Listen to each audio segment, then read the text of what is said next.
7h49, Sonia De Villers, vos invités reviennent sur l'attaque de grande ampleur qui a frappé le Liban hier après-midi. 9 morts, 2800 blessés. Dans tout le pays, des beepers ont explosé. Sont visés manifestement des membres du Hezbollah, l'organisation islamiste chiite basée au Liban. Les regards se tournent désormais vers Israël, dont les services secrets sont soupçonnés d'avoir piloté l'opération. Avec nous, Amélie Ferret, bonjour. Bonjour. Vous êtes directrice du laboratoire de recherche sur la défense à l'IFRI. Votre prochain ouvrage paraît le 26 septembre. Il est intitulé « Les mots nouvelle arme de guerre » aux éditions Robert Laffont. Avec nous également Christophe Gomard, bonjour. Bonjour. Vous êtes eurodéputé Les Républicains, ancien chef du renseignement militaire français et vous êtes en direct depuis Strasbourg. Une première question pour vous, Christophe Gomard. Pourquoi, selon vous, le Hezbollah aurait-il équipé ses membres de ces petits appareils de communication très rudimentaires dont on ne se sert quasiment plus, nous, en France ? Eh bien, c'était pour éviter d'être écouté ou intercepté par les renseignements israéliens qui avaient infiltré tous les réseaux téléphoniques du Hezbollah. Et donc, c'était un moyen beaucoup plus rustique qui permettait effectivement de ne pas forcément être intercepté, mais preuve qu'il y a un message qui a été envoyé qui a sans doute fait exploser à ce moment-là, au même moment, les beepers détenus par les membres du Hezbollah. C'est ça, parce que les beepers sont reliés par ondes radio et non pas par réseau téléphone ou par réseau Internet. Amélie Ferret, comment des explosions aussi nombreuses, coordonnées et simultanées ont pu être programmées techniquement ? Alors, il y a deux options, deux scénarios aujourd'hui. Donc, le premier scénario, ce serait une attaque cyber conduite probablement par cette célèbre unité, l'unité 8200, avec du coup une faille dans un système qui permet de faire exploser de manière simultanée tous les composants du système. Mais l'option qui semble aujourd'hui la plus probable... Cette unité, c'est une unité du Mossad ? Non, c'est une unité de l'armée israélienne. De l'armée israélienne, très bien. Mais de toute façon, c'est probablement une opération conjointe armée israélienne-Mossad. Mais aujourd'hui, l'option la plus probable, ce serait une faille dans la chaîne d'approvisionnement de ces systèmes, c'est-à-dire que le Mossad a pu implanter des explosifs à l'intérieur des appareils avant qu'ils soient livrés aux membres du Hezbollah. Et donc, on aurait une opération en deux temps, avec un premier temps d'intoxication des hauts dirigeants du Hezbollah en disant « votre système de communication est infiltré par Israël, il faut en changer ». Et un deuxième temps où, les appareils piégés sont délivrés au Hezbollah. Donc, on leur a fait croire que leur système de communication étant périmé, il fallait passer une nouvelle commande, d'où cette commande de 1000 beepers passée dans une usine taïwanaise à l'entreprise Gold Apollo. Ce sont les informations que relaie aujourd'hui la presse américaine, le New York Times par exemple, et cette entreprise taïwanaise Gold Apollo qui dément, qui dit ne pas être entièrement responsable de la chaîne de fabrication de A à Z de ces appareils.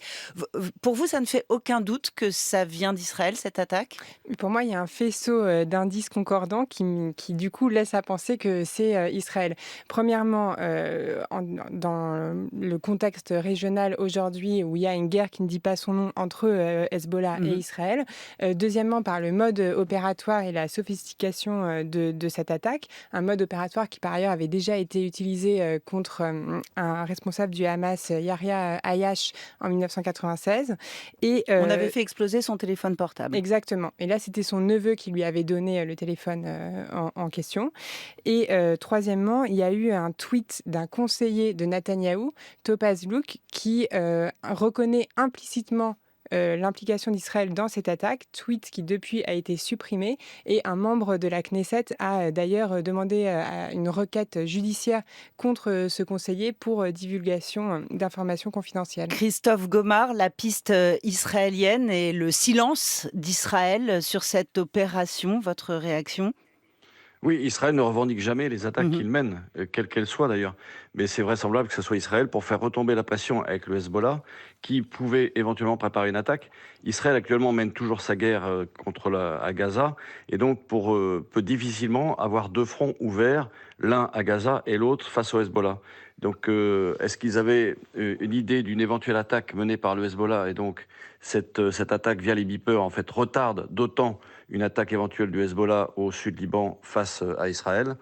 Donc on voit bien qu'Israël cherche à ralentir et affaiblir le Hezbollah, empêcher toute attaque et affaiblir le Hezbollah. Amélie Ferret, en effet, le Hezbollah, là, avec énormément de membres blessés, des systèmes de communication qui sont à terre, mais aussi un système hospitalier qui est ralenti, se voit considérablement entravé, plus que jamais. Oui, tout à fait. Et ce qui est important de souligner, c'est que depuis en fait le 7 octobre dernier, on a un effondrement des capacités de dissuasion du Hezbollah. C'est-à-dire qu'on a l'impression d'un Hezbollah qui est très faible militairement.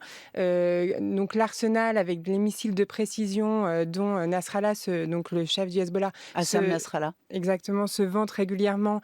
En fait, ils sont incapables de faire aucun dommage à Israël.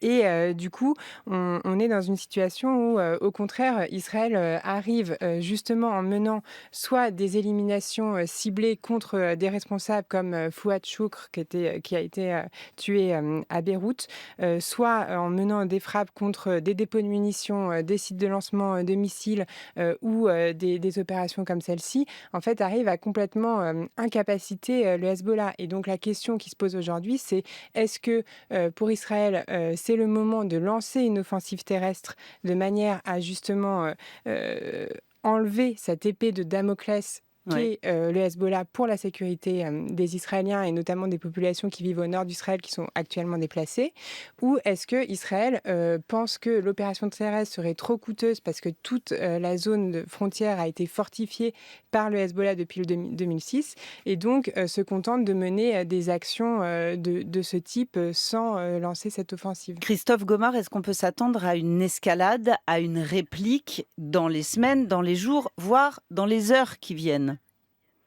Alors oui, c'est ce qu'annonce le Hezbollah, c'est ce qu'annoncent tous les adversaires d'Israël, mais finalement on voit bien qu'Israël est plus fort que tous ces mouvements, que tous ces proxys iraniens.